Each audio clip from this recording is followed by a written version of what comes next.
Remember, my children? It can see that this is the finale of the Red Mother. Will we finally understand what is happening?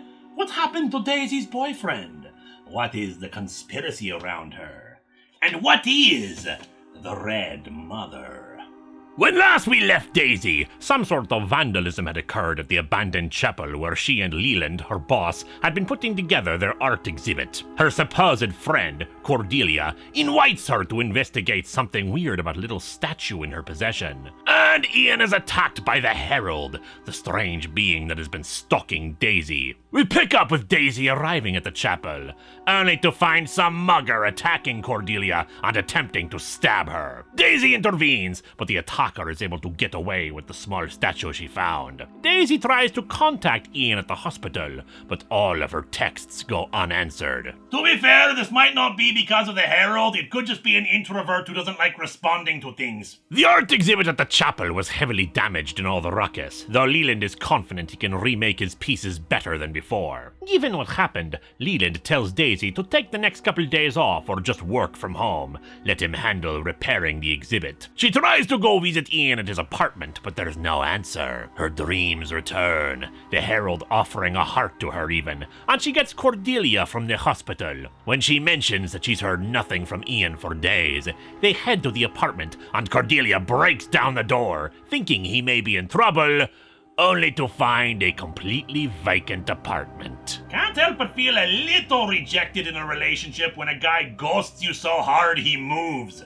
Daisy contacts her therapist, needing an emergency session, but in the middle of the call, she's attacked by the mugger, who proclaims that he needs to stop the Red Mother. He's very apologetic, clearly knowing that Daisy is innocent in all this. But before he can finally stab her, the Herald returns and breaks all the man's bones to kill him. He drops not only the little statue, but an unusually shaped pin he had been reaching for when the Herald grabbed him. Once home, she slept for an entire day, and returns to the chapel to find everyone worried about her, including her therapist, whom Leland rushed overseas to come help her. As they're walking and talking about these recent unusual things, Daisy gets a migraine and her glass eye turns bright red. Unfortunately, it is revealed that like Cordelia, like Leland, like all of her co-workers and friends, Dr. Green is in on the conspiracy regarding the Red Mother. Kudos to all of their acting talents, though. None of them raise even an ounce of suspicion to her, and even go well above and beyond what's called for in their roles.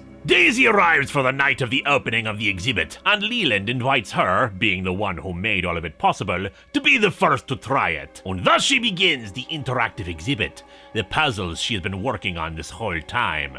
But the puzzles were leading her to this moment, opening up the Grand Cathedral and the worshippers of the Red Mother. Leland, Dr. Green, Cordelia, even the crazy old woman she had encountered a while back, are all present and ready for her. They say this was set in motion eons ago. Daisy thinks Ian might be there, but no, the cultists simply say that that was not his purpose. The Herald opens the way for Daisy to finally meet her, the Red Mother. Also, all the cultists stab themselves in the eye and die. Seems like a pretty crappy reward for good service, but hey, I don't run a cult. Too much paperwork. And so, answers. Some answers anyway. Some things you may have to read into for a full explanation, but some answers nonetheless. The Red Mother is an old being, one of 4 creatures who will be returning to Earth to remake it. They were cast out long ago, but a piece remained in Daisy. The Herald is one of 7 agents of the 4 beings, him being the only one for this one. And within him is Luke, Daisy's old boyfriend whose disappearance started all this. A connection to Daisy to keep drawing her into the pain and depression necessary to help bring her to this moment. Daisy wants him let go, but the mother will only agree if she gives herself willingly to be her vessel on Earth. Daisy agrees and Luke is freed to go to whatever is the next life after this one. The Red Mother releases the Herald as well, to wait for her when she next appears. The Red Mother takes back Daisy's glass eye, in fact a real eye for her to restore herself to her full power. She prepares to enter Daisy, make her vessel.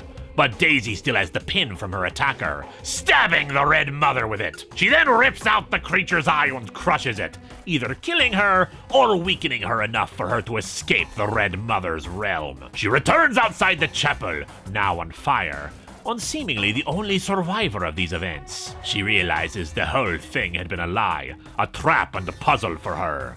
But she survived. She reunites with her real friend, gets a new job, makes her own way, and properly says goodbye to Luke. Still, she knows that the Red Mother is still out there somewhere. She never truly goes away, so she watches out. She'll see her coming. Even with just one eye, she'll see her. That's the end of the Red Mother, my children. Admittedly not the most fulfilling of conclusions, but enough, and still capable of producing beautifully horrific images. Nothing compares to real blood on film. It's the only way to capture the emotion, the fear, the reality the victim's feeling. My actors only get one take. It's a short take.